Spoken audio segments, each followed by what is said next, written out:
thankfully not for second screen readers. This is one of those books with a lot of moving parts, a lot of understatement, and a lot of terror just below the surface.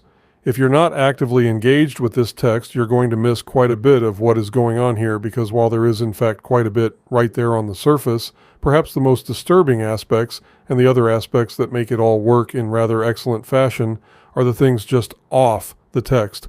Blatantly clear and obvious to anyone actively engaged with the text, but also rather easily missed for those engaged in other activities and simply reading this book while doing half a dozen other things, just because everyone else is, which is both a shame for those readers and awesome for the rest of us, because this is one of the better psychological dramas I've read this year, specifically because it doesn't feel the need to hammer you over the head with everything, including its most disturbing things.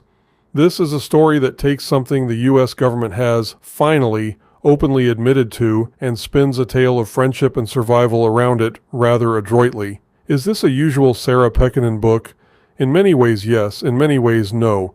At least in my experience reading her last few books, yes, this is absolutely a dark and twisty women's psychological drama. And yes, even without knowing the author up front, Pekkanen would be one of my first few guesses. Maybe or maybe not the first, because there are several authors in this space, including some I've read as much or more than I've read Pekkanen, but absolutely up there in that list.